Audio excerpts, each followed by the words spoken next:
Kickstarter delivery day.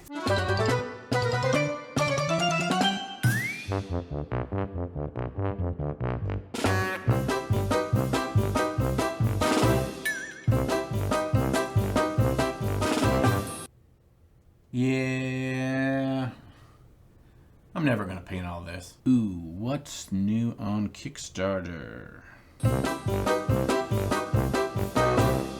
There are those times when we're overwhelmed by the sheer amount of miniatures we need to paint.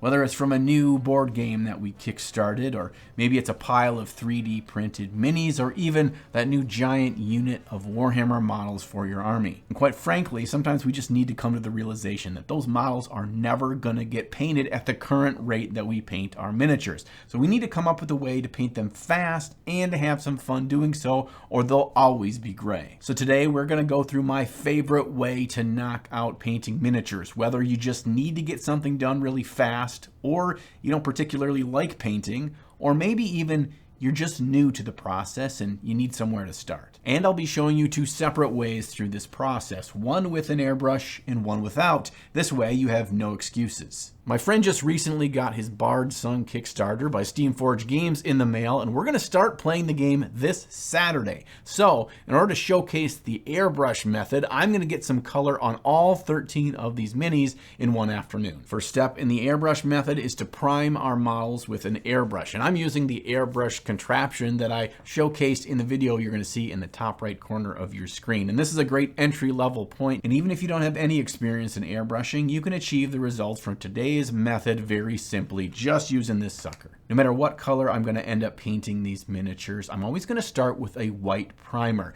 because the white primer will always make sure that the colors that we paint on top of it are going to be most vibrant and not be dulled down like a black primer will do. And don't worry about achieving a fully opaque white layer over every tiny detail of the model. If there's a little bit of that plastic or resin showing through, that's just fine. There's still going to be enough paint there that our future layers are going to stick. After we're primed, we're going to come back through with the airbrush again, and we're going to put the main color all over the model. This can literally be any color you want. I like to work with a mid-tone or something a little bit darker because we're going to build up brighter colors later. But for now, just get that color all over the model. I'm using a burnt umber because I want this old-timey sepia feel for these models, just like an old Wild West photograph. Now is probably as good a time as any to tell you that this is a monochrome style paint scheme. Well, kind of. We can add a lot of different interesting depths of colors throughout the steps we're going to do, and we can add some more later, but you're just going to have to trust me.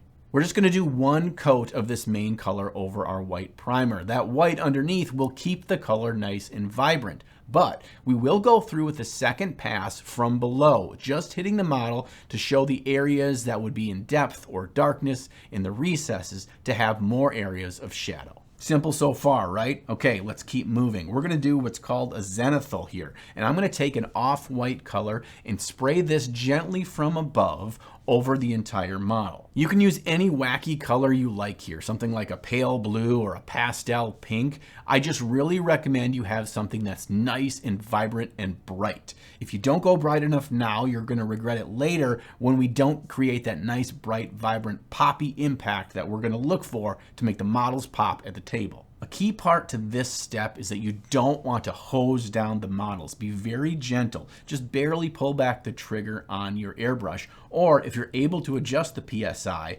lower it just a bit so you don't have it coming out quite so hard. I go over the entire model mostly from above with one pass, and then I come back with a second pass just over the head and shoulders areas of the model to draw more attention to them. Also, if there are details tucked in and under the model, or if the model has a bit of a hunched pose, don't be afraid to tilt the model so you can get a good angle to spray those areas with a bit of our highlight color as well. I'll often do this with faces, so the majority of the details on the face are featured. Oh, and the whole point of this entire painting process is for you to knock out anywhere from between 20 and 200 models in a given afternoon. So none of these steps should be really handled with a lot of care and precision. Our goal is to just get things done. And the more you repeat the steps, the better you're going to get with them. The more precise you'll be with your tool, which in this case is the airbrush. Next up is our wash step, where we'll show all the details and definition of our models.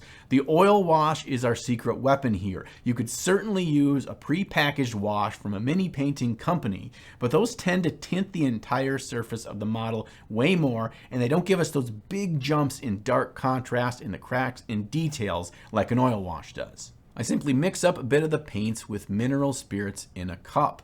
And I'm also going to add a little bit of something called liquid fine detail. It helps speed our drying process and improves the flow of our wash. And I've really been enjoying adding this to my oil washes lately, but don't feel like it's absolutely necessary. You don't want to mix your oil wash too thin. The color should be strong, but it should also slide smoothly down the side of your mixing container when you push it up with your brush. You don't need to work with a careful hand as you're applying an oil wash, but be careful not to just slop it on. The number one thing we're trying to avoid is big pools and puddles of the wash in places in the model. If you do find that there are some collecting somewhere, just dab your brush off on a paper towel and then touch the point where the puddle has started to accumulate. That extra oil wash will suck into the bristles of your brush and your puddle's gone. We're just going to try to hit every section of the model with the wash, make sure you don't miss any sections, and then put that model down and move on to the next one. As you're doing this oil wash step, every 10 to 20 models you want to stop and go back to the first model you washed. We're then going to take a makeup sponge or a Q-tip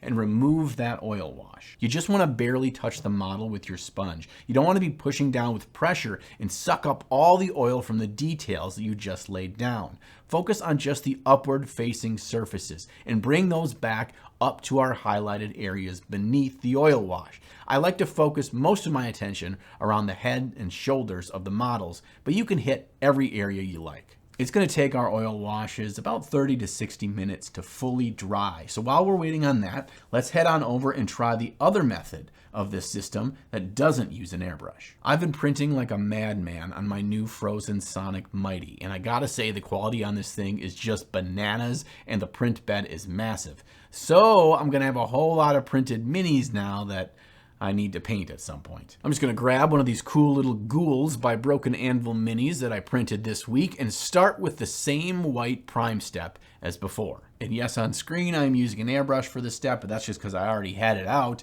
But you can easily just brush on that same white primer, or you can grab your favorite spray can brand and go to it that way as well. The next step was doing our base coat color. I'm going to do something a little bit more wild here to show that the versatility of this system to really bring out some cool colors with very little time. The key thing here is that we use a paint brand that's going to give us full coverage in one smooth coat, and it goes on fairly thinly. I know I can trust Pro Acryl to do that, so I tend to just gravitate towards their paints. If you wanted to check them out or any of the other gear I'm using in today's video, you can see the links in the video description below. Well, hello there. Do you ever tire of being surrounded by the riffraff and peasants of society? Did you know that deep inside of you lies a lord or lady? Not some simple laborer or bumpkin. Well, fear not, because today's sponsor, Established Titles, has got you covered. That's right, with Established Titles you can own 1 square foot of land in Scotland, which, by historic Scottish customs, officially makes you a lord or lady. You'll receive this fancy proclamation that will declare to all visitors of your home and any online visitors through Zoom meetings that you are in fact a lord or lady. Established Titles will also plant a tree for every plot purchased and works with global charities One Tree Planted and Trees for the Future to support global reforestation efforts. There's not a whole lot more awesome gifts out there for the nerd in your life than the gift of lordship or ladyship accompanying with purchase of land in Scotland. In fact, not only do I have my own lordship for today's sponsorship, but for Christmas last year, my wife got me some as well. So I am now doubly lordly, double Lord John. I own twice as much land than a lot of people in Scotland. Fun fact, did you know that any legal document that allows you to add a prefix, you could now legally add the lordship or ladyship to those documents because you are in fact a lord or lady. Check out the link in the video description below and get your own lordship today and use the code NINJON for 10% off your plot of land in Scotland and lordship.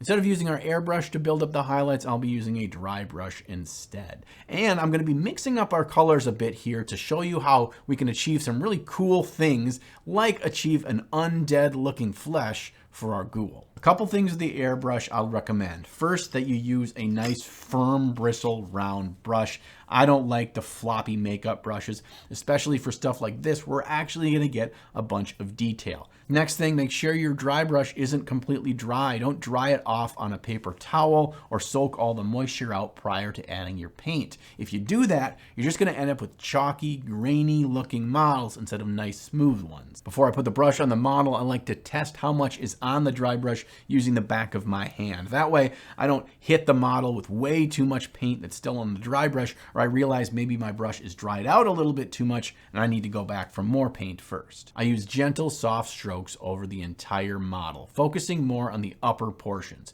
Don't put on too much pressure onto the model with your brush. If you feel like you need to do that to get the paint to come off, it means your brush is too dry or there's not enough paint on it to begin with. I'm doing a second pass of dry brush highlights here because it's so fast and it gives us a bit more depth of color than the airbrush. I focus on the head and shoulders and any really important details of this second highlight step. And apparently I was having too much fun because I went even brighter here. Again, do not feel like you need to do this step or even go from the first step of dry brushing up to this one as your second, and I probably could cut out that middle step entirely. I was just having way too much fun, and it was really nice to not have to clean out the airbrush every time I wanted to switch colors with the dry brush. The oil washing process here is just the same as our other method, but I wanted to show you that you can really get wild with the different colors you use and how big of an effect that they'll have on your models. Don't just feel like you need to go always black or dark brown for your wash steps here. I wanted to give an implication that there's some kind of gore or soreness at the underneath portions of the zombie, and it actually makes all the purples really jump out as well.